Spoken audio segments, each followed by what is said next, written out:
Advertencia: lo que escucharás cambiará tu noche para siempre. Relatos de testigos que desaparecieron sin explicación. Voces de espíritus atrapados entre dimensiones y secretos que el mundo quiso enterrar. Bienvenidos a Relatos, Voces y Secretos.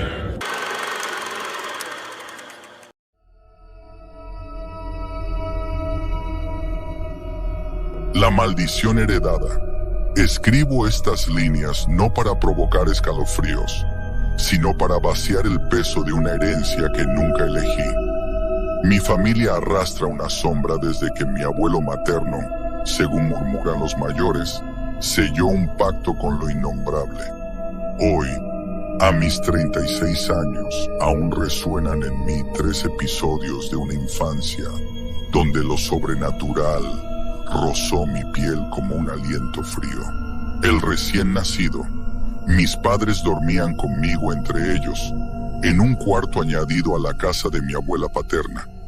Era una noche de 1988, cuando mi madre despertó sobresaltada. Yo ya no estaba en la cuna. Su grito desgarró el silencio. ¡Se llevaron al niño! La familia corrió hacia el portón. Allí yacía mi cuerpo de 6 meses, tendido a 2 metros de la calle, dormido, empapado en orina, como si algo hubiera soltado su presa al sentir el alba cerca. Fue un aviso, susurraban mis tías años después. Las brujas marcan a los suyos. Las mujeres de negro. Mi tía paterna jamás olvidaría aquel mediodía frente a la casa de mi abuela materna. Mientras mi madre descargaba la carriola, 2 figuras emergieron del polvo del camino. Una mujer esquelética de 2 metros de altura y otra rechoncha de 1,5 metros, ambas vestidas de luto absoluto. Sus voces carcomían el aire como cuchillas. «Danos al niño, o sufrirás». Mi tía cristiana ferviente se aferró a mí mientras rezaba en voz alta. Algo invisible la arañó, dejando surcos sangrantes en brazos y piernas. Cuando lograron arrastrarla dentro, aún apretaba mi cuerpo contra su pecho. Fue la fe lo que las detuvo, diría después, mostrando las cicatrices que llevó hasta su muerte. La luz que vigilaba. Para mis 4 años ya sabía que la noche guardaba secretos. Dormía entre mis padres, costumbre nacida del miedo. Cuando una madrugada, una luz cegadora atravesó las cortinas de la habitación. No era el sol, era una presencia dorada que flotó sobre el vientre embarazado de mi madre. No quemaba, no amenazaba. En su resplandor intuí un rostro que me observaba, luego volviéndose hacia mi hermano por nacer, como si midiera algo. Dio una vuelta lenta alrededor de nuestra cama y se desvaneció. A diferencia de las otras veces, aquello no me aterrorizó. Solo supe, incluso niño, que era un recordatorio. El pacto seguía vigente, la sangre y el silencio. Mi familia evita hablar de esto. No es un juego. Me reprendían cuando preguntaba por qué a mí no me ocurría nada. Tal vez mi abuelo negoció protección para alguno de nosotros. O quizás, como insinúan los más viejos, soy el testigo destinado a recordar. Hoy, cuando paso frente a la casa de mi abuela, ya demolida, aún siento que algo me observa desde el terreno baldío. Y en las noches de insomnio, me pregunto si aquella luz era un ángel, o simplemente otro tipo de demonio.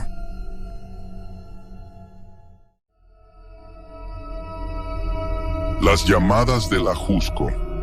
Cada año, en luna menguante de enero, los hombres de mi familia emprenden la caminata sagrada. 18 kilómetros desde las faldas del Ajusco hasta Chalma. No es un rito católico, es algo más viejo, más hondo. Una tradición que, según mi padre, mantiene equilibradas las fuerzas de estos cerros. A los 10 años, rompí la regla no escrita. Fui la primera niña en unirme, El camión nos dejó en un paraje donde la carretera se desvanecía entre malezas. Eran las 8 de la noche cuando comenzamos a avanzar, linternas en mano, por senderos que serpenteaban entre oyámeles fantasmales. Recuerdo el crujir de ramas secas bajo las botas, el viento helado que aullaba como un recién herido. Nadie hablaba. Llegamos a una meseta desnuda cerca de la medianoche. La luna, plena y amarillenta, bañaba el paisaje con una claridad antinatural.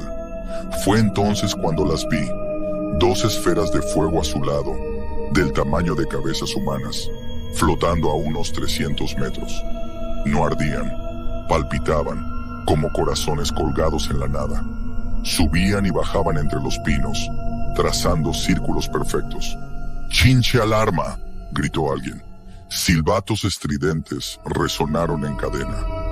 Los hombres sacaron cohetes de guerra, esos que usan en los pueblos para ahuyentar granizo, y los lanzaron hacia las luces. Las explosiones tiñeron el cielo de rojo, pero las esferas no se inmutaron. Al contrario, comenzaron a acercarse, zigzagueando como avispas enloquecidas. «No corras, no les des la espalda», susurró mi padre, apretándome la mano hasta doler. Las luces estaban a 50 metros cuando ocurrió. Un olor a pelo quemado impregnó el aire. Escuché risas, no humanas, sonidos agudos, de gargantas rotas, mezcladas con el chasquido de ramas quebradas. Los hombres encendieron machetes al fuego, formando un círculo a mi alrededor. Rezaron en náhuatl. Las esferas se detuvieron. Durante 3 segundos eternos sentí que algo me escaneaba desde dentro de aquel fuego frío. Luego ascendieron velozmente y se apagaron, dejando tras de sí un silbido que aún resuena en mis pesadillas. Nunca supe qué eran. Mi padre juró que eran almas en penitencia. Los viejos del grupo murmuraron nahuales. Yo solo sé esto. Desde esa noche, cada enero, encuentro huellas de barro con forma de pezuña al pie de mi cama. Y cuando el viento sopla desde el ajusco, escucho risas que repiten mi nombre. ¿Te está gustando nuestro contenido? No te pierdas ni un segundo de lo que viene. Suscríbete. Conviértete en parte de nuestra comunidad. Activa la campanita de notificación. Sé el primero en recibir contenido exclusivo. Comparte y únete a la experiencia antes de que el algoritmo nos borre de tu radar. Continuamos.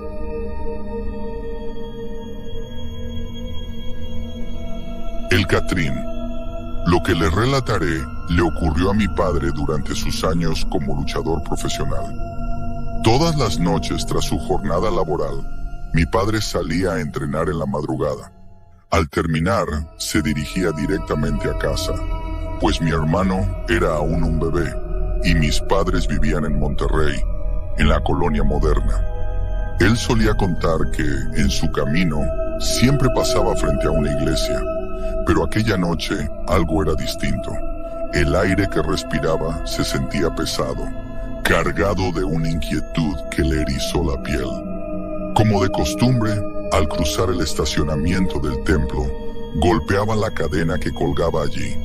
Sin embargo, esa vez, agotado por el entrenamiento, decidió omitirlo. Para su sorpresa, la cadena se movió sola, emitiendo su crujido metálico. No había viento, el ambiente estaba seco y quieto. Mi padre contaba que, al escuchar el ruido, contuvo la respiración, miró hacia atrás y al no ver nada, continuó su camino con un suspiro aliviado. Fue entonces cuando lo vio. Un hombre alto, de unos 3 metros, envuelto en una capa negra y un sombrero de copa que ocultaba medio rostro. Sus ojos, apenas visibles bajo el alambre, brillaban con intensidad. La figura permanecía inmóvil en una esquina, clavando su mirada en él.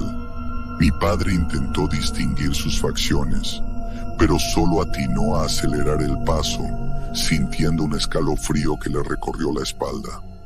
Al llegar a los rieles del tren, se agachó fingiendo recoger piedras, mientras buscaba su gas lacrimógeno en el maletín. Al incorporarse, el terror lo paralizó. Aquel hombre ya no estaba detrás, sino frente a él, al otro lado de las vías. Mi padre, temiendo lo peor, optó por desviarse por otra calle, rodeando varias cuadras hasta llegar a casa.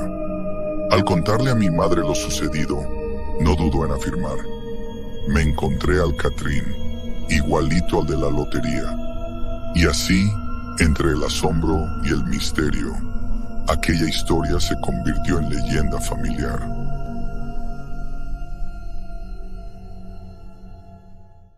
El eco en la Cueva de los Muertos. Una historia verídica del San Luis Potosí de los años 40. Mi abuelo juró hasta el día de su muerte que lo que ocurrió aquel atardecer en el Cerro del Coyote fue real.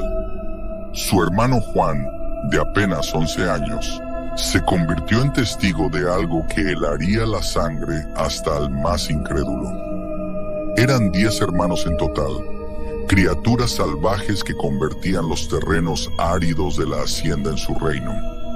Aquel día, decidieron jugar a las escondidas al caer el sol, desafiando los consejos de los mayores sobre no alejarse de la casa. Juan cerró los ojos contra el tronco de un mezquite, contando hasta 100 mientras las risas se esfumaban entre los matorrales. Pedro, el más audaz de todos, corrió más lejos que los demás. Entre las sombras del crepúsculo, distinguió una grieta en la roca, una cueva estrecha, de entrada cubierta por telarañas espesas como velos de viuda. Sin pensarlo, se arrastró adentro. El aire olía a tierra húmeda y algo más, como huesos viejos. Dentro, en esa oscuridad que devoraba hasta el resuello, sintió primero el aliento. Un soplo gélido le rozó la nuca. «¿Miguel?», susurró Pedro, creyendo que era su hermano menor. La respuesta fue un crujido de piedras, como si algo arrastrara pies descalzos sobre la gravilla. «¡Deja de bromear!», gruñó lanzando un codazo ciego hacia atrás. Su cúbito golpeó algo firme, pero esponjoso, como carne en descomposición. En ese instante, desde afuera, la voz de Juan retumbó. «¡Pedro! ¡Solo faltas tú!». El niño salió gateando, aliviado, pero al reunirse con el grupo, el alivio se tornó en horror.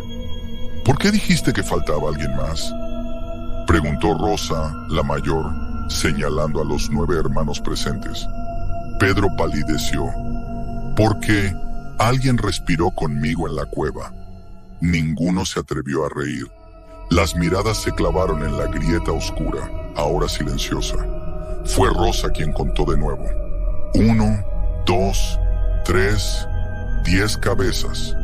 Todos estaban allí, todos menos aquello que había replicado el conteo desde las profundidades. Hoy, 70 años después, la cueva sigue intacta. Los lugareños la llaman la boca del espectro.